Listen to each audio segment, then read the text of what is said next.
इस वीडियो को आप एंड तक देखो, इससे पहले कि आप मार्केट की इस रैली को देखकर खुश हो और इसमें पैसा लगाकर अपना नुकसान कर लो।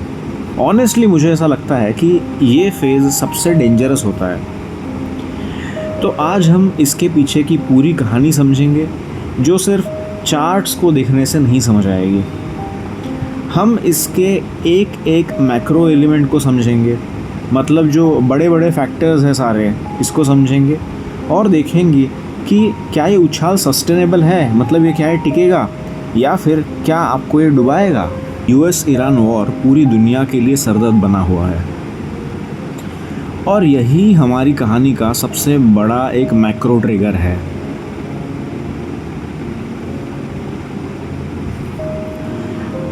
आपने न्यूज़ में सुना ही होगा कि एक क्रिटिकल चोक पॉइंट है स्ट्रेट ऑफ हॉर्मुज़, जिसे इस युद्ध के चलते ही ईरान ने बंद करके रखा है।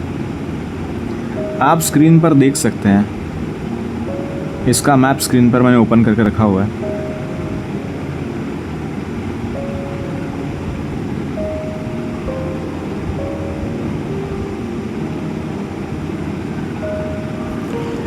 तो यहाँ से जो है दुनिया का 20% से भी ज़्यादा ऑयल गुज़रता है।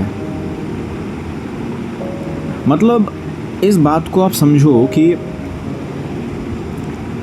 अगर एक्चुअल ऑयल के प्राइजेस एक्चुअल सप्लाई रुके या ना रुके, उस सप्लाई के डिसरप्शन से प्राइजेस कम ज़्यादा हो या ना हो, अगर सिर्फ रिस्क भी बढ़ गया तो भी ऑयल के प्राइजेस बढ़ेंगे, क्योंकि मार्केट जो है वो फ्यूचर के हिसाब से ही प्राइस तय करता है।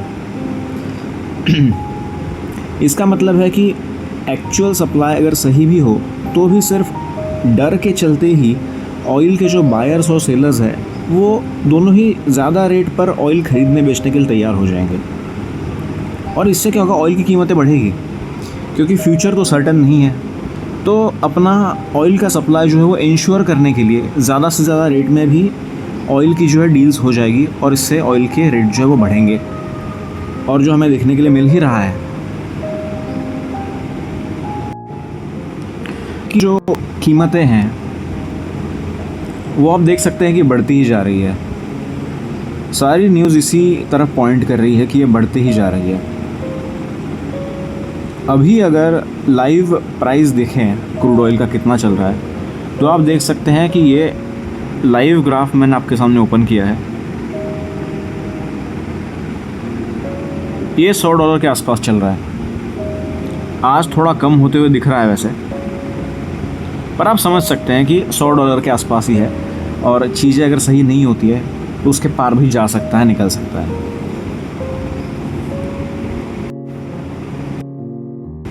भारत ऑयल का नेट इंपोर्टर है, मतलब हमें बाहर से ऑयल ख़रीदना पड़ता है। अब आप इस चेन रिएक्शन को देखो कि जब क्रूड ऑयल के रेट बढ़ेंगे तो गवर्नमेंट को ज़्यादा पैसा देकर ऑयल ख़रीदना है। इसका मतलब इंपोर्ट का जो खर्चा है, इंपोर्ट का जो बिल है वो ज़्यादा बढ़ेगा और गवर्नमेंट पर फिस्कल प्रेशर आएगा। अब फिस्कल प्रेशर क्या होता है, तो गवर्नमेंट का जो खर्च है वो उसकी कमाई से जब ज़्यादा होने लगता है तब हम कहते हैं कि फिस्कल प्रेशर बढ़ रहा है। अब ऑयल महंगा होगा तो गवर्नमेंट को ज़्यादा सब्सिडी पर ऑयल देना पड़ेगा, क्योंकि गवर्नमेंट लोगों को सीधा तो ज़्यादा दाम में पेट्रोल डीजल नहीं बेचेगी ना। अगर आपने दूसरी कंट्री से बाहर से महंगे रेट पर मंगवाया है, जितना भी आपका गैस हो गया है, पेट्रोल डीजल क्रूड ऑयल जो आप मंगवाते हो, वो आप डायरेक्ट तो महंगे दामों पे नहीं बेचोगे, तो आप स्टेडी रेट पे कैसे बेच रहे हो? तो इसका मतलब आप सब्सिडी दे रहे हो, मतलब गवर्नमेंट अपने जेब से खर्चा लगा रही है। तो ये सब मैनेज करने के लिए गवर्नमेंट को जो ज़्यादा खर्च आता है उसे ही फिस्कल डेफिसिट कहा जाता है। जब फिस्कल डेफिसिट बढ़ेगा, मतलब जब खर्च जो है वो कमाई से ज़्यादा होगा, तो गवर्नमेंट ज़्यादा बोरोइंग करेगी और इंटरेस्ट रेट पर भी इसका प्रेशर आएगा।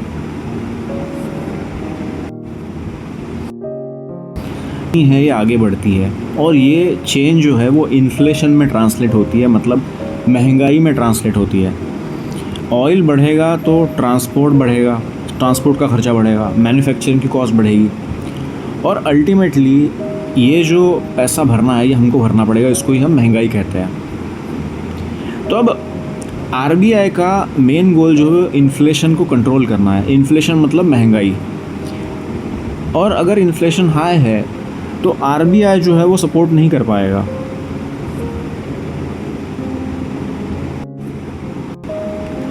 अब आरबीआई का जो रेट कट है इसके बारे में बात करते हैं कि आरबीआई रेट कट क्यों डिले कर रही है। इससे पहले समझेंगे कि रेट कट क्या होता है। तो देखो, आरबीआई इंटरेस्ट रेट को जब कम करता है, मतलब रेट कट जब करता है, रेट कट मतलब इंटरेस्ट रेट कट, तो आरबीआई जब भी इंटरेस्ट रेट को कम करेगा तो लोन जो है वो सस्ते होंगे। जब लोन सस्ते होंगे तो स्पेंडिंग जो है वो बढ़ेगी, आम आदमी की ताकत बढ़ेगी ना। लोन सस्ता कर दिया तो स्पेंडिंग की ताकत बढ़ेगी, तो इससे ग्रोथ आती है।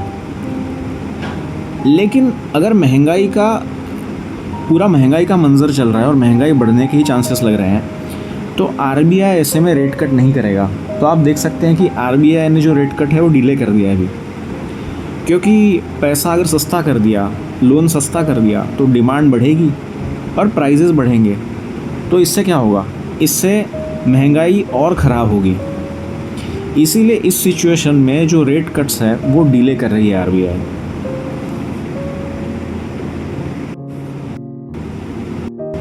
तो अब आप बोलोगे कि अरे भाई ठीक है, पर इसका मार्केट से क्या लेना देना, तो वो मैं आपको समझाता हूँ कैसे लेना देना है मार्केट से। देखो, जब रेट कट्स का संबंध जो है ना वो लिक्विडिटी से है, मतलब मार्केट में अगर अवेलेबल पैसा है जो एसेट्स में इन्वेस्ट हो सकता है, मतलब मार्केट्स में लग सकता है, तो जैसे ही रेट लो हो जाते हैं तो लिक्विडिटी हाई हो जाती है, मतलब पैसा अवेलेबल होता है मार्केट में, तो उससे स्टॉक मार्केट ऊपर जाता है। लेकिन अब देखो, अगर रेट कट डिले आ रहा है, मतलब आरबीआई ट्राई कर रहा है कि भाई लोन जो है वो सस्ते ना हो अभी के लिए फ़िलहाल, तो इससे इसका सीधा सीधा असर जो है वो लिक्विडिटी पर पड़ेगा, मतलब लोगों के पास पैसा नहीं होगा। तो इससे जो सेंसेक्स और निफ्टी का ये रैली हमें दिख रहा है आज के डेट में, देखो ये जिसकी शुरुआत ही मैंने करी है, इसका टॉपिक ही है, तो ये रैली बहुत देर तक टिकेगी ऐसा लग नहीं रहा है।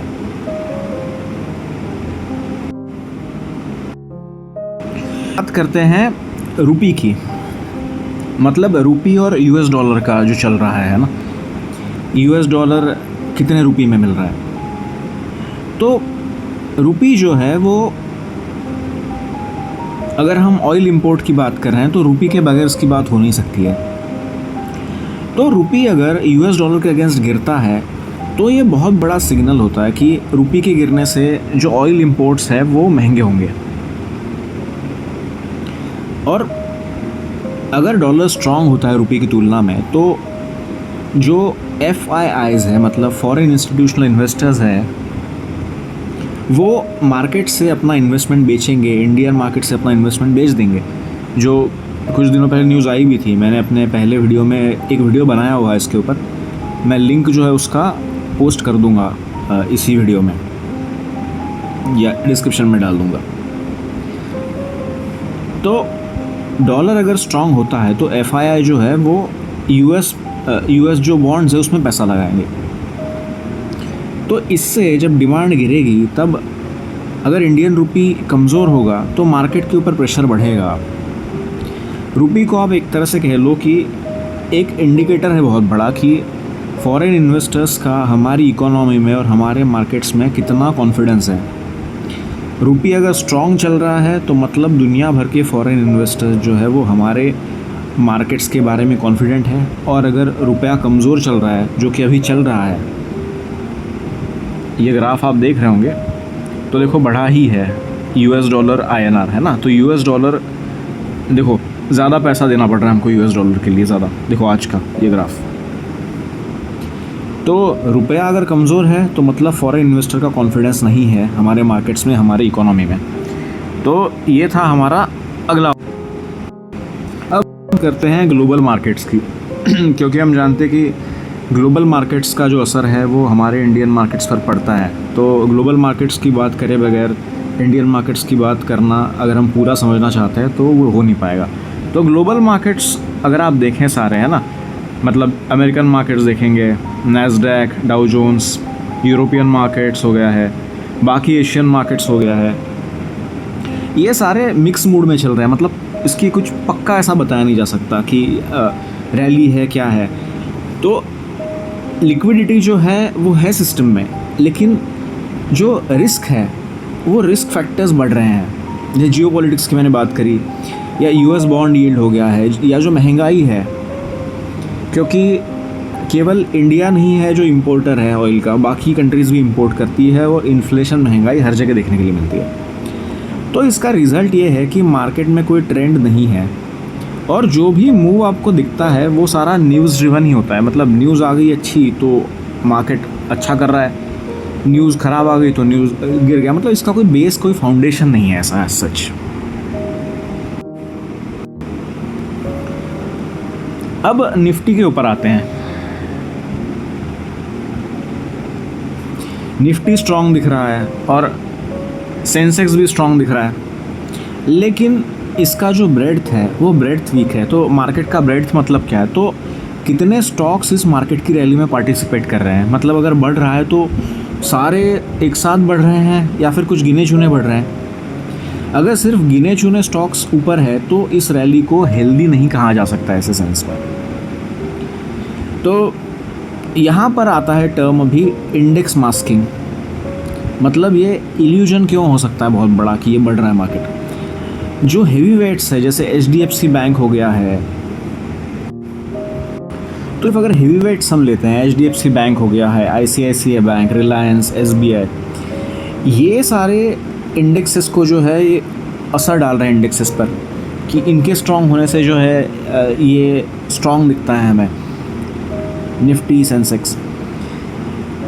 तो इसको कहते हैं इंडेक्स मास्किंग। मतलब सारे स्टॉक्स बढ़ने से स्ट्रेंथ नहीं आ रही है, पर गिने चुने जो है मजबूत, उनके चलते स्ट्रेंथ दिख रही है। तो मतलब इंडेक्स भले ही हमें स्ट्रॉन्ग दिख रहा है, पर जो पोर्टफोलियो है उस पर आपको असर दिखता है कि भाई ये कमज़ोर हो रहा है पोर्टफोलियो ओवरऑल। तो बैंक स्ट्रॉन्ग है, बैलेंस शीट भी उनके क्लीन है, क्रेडिट ग्रोथ जो है वो भी अच्छी है। तो इंस्टीट्यूशनल बैंक्स जो है वो कंफर्टेबल है, इसके लिए मार्केट जो है वो गिर नहीं रहा। लेकिन ये एक रैली भी नहीं कहा जा सकता है।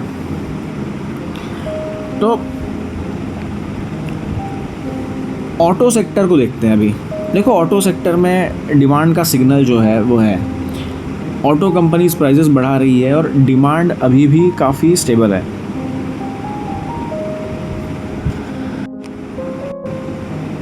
ऑटो कंपनीज जो है वो प्राइसेस बढ़ा रही है तो डिमांड अभी भी स्टेबल है। मतलब इकोनॉमी कोलैप्स नहीं कर रही, लेकिन तेज़ी से एक्सप्लोसिव ग्रोथ भी नहीं है कहीं भी।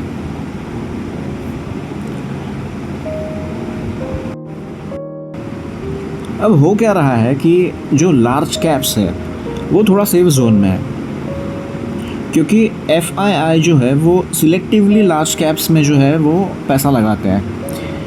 तो लार्ज कैप स्टॉक्स में, मिड कैप में एक कन्फ्यूजन है, क्योंकि कोई क्लियर डायरेक्शन नहीं दिखाई दे रहा है। और स्मॉल कैप्स जो है वो रिस्क में है, क्योंकि उनका वैल्यूएशन जो है वो हाई है और वो काफ़ी रिटेल इन्वेस्टर्स पर डिपेंडेंट है। क्योंकि जो बड़े इन्वेस्टर्स है, फॉरेन इंस्टीट्यूशनल इन्वेस्टर है, वो स्मॉल कैप में नहीं लगाते पैसा, वो लार्ज कैप में लगाता है। तो अगर छोटी सी न्यूज़ भी आ गई तो मार्केट में बड़ा क्रैश हमको देखने के लिए मिलता है। अब IPO मार्केट्स की बात करते हैं। देखो, IPO के बारे में हमारे यहाँ पर लोग काफ़ी इंटरेस्टेड होते हैं, उनका पार्टिसिपेशन भी तगड़ा होता है। तो जब लिक्विडिटी अच्छी खासी होती है तब IPO का बूम चल रहा होता है। लेकिन एक ये लेट साइकिल सिग्नल बोल सकते हो आप इसको। तो IPO जो है आपको डिले होते हुए दिख रहे हैं। अभी रिसेंटली आया था कि जियो का हो गया है या फ़ोनपे का है, ये IPO जो इन्होंने डिले कर दिए हैं, इसका न्यूज़ भी आया हुआ है। स्क्रीन पर मैंने न्यूज़ ओपन ही कर दी है कि फ़ोनपे का IPO जो है वो डिले हुआ है। तो ये इस बात का सिग्नल है कि मार्केट में लिक्विडिटी नहीं है अभी। तो देखो, इन सारे मैक्रोस को अगर हम मिला के देखते हैं, जैसे जियो पॉलिटिक्स का ऑयल की बात बताई है, या फिस्कल का प्रेशर है, इन्फ्लेशन है, गवर्नमेंट की पॉलिसी हुई, ये जितनी भी मैंने बात करी है, एक आप समझ लीजिए कि ये सारे एक दूसरे को अफेक्ट करते हैं। तो अब इसमें स्मार्ट मूव आपका क्या हो सकता है? देखो, शॉर्ट टर्म में अपसाइड तो है पॉसिबल, लेकिन मीडियम टर्म में वोलेटिलिटी जो है वो रहेगी। तो इसमें एक अच्छी स्ट्रैटेजी क्या हो सकती है, इस पर आप चल सकते हो। तो अभी के लिए आप रिस्क को अपने कम कर सकते हो, मतलब लार्ज कैप पर फोकस कर सकते हो और अच्छा खासा कैश मेंटेन करो, क्योंकि इस वक्त में बहुत बड़े बड़े इन्वेस्टर्स जो है वो कैश रख रहे हैं, कैश में है। तो स्मॉल कैप का रिस्क जो है वो थोड़ा कम लो, और बस कोई स्टॉक बढ़ता हुआ दिखता है तो ज़रूरी नहीं है कि आप भी उसमें कूद पड़े, तो ब्लाइंडली उसको मत चेस करो। देखो, आज का जो मार्केट है वो सिंपल सा ऐसा नहीं है। ये वो फेज़ है जहाँ पर आपको पूरा एक बड़ा पिक्चर समझोगे, तभी आप फ़ायदे में रहोगे। तो ये सारे फैक्टर्स मैंने आपको बताए हैं। अगर आपको कुछ इससे वैल्यू मिली है, आपको चीज़ें समझ में आई है, तो चैनल को सब्सक्राइब करो, वीडियो को लाइक करो, शेयर करो, जो लोग समझना चाहते हैं डेप्थ में मार्केट को। और आपका बहुत बहुत धन्यवाद कि आपने इस वीडियो को पूरा देखा। चलिए, थैंक यू।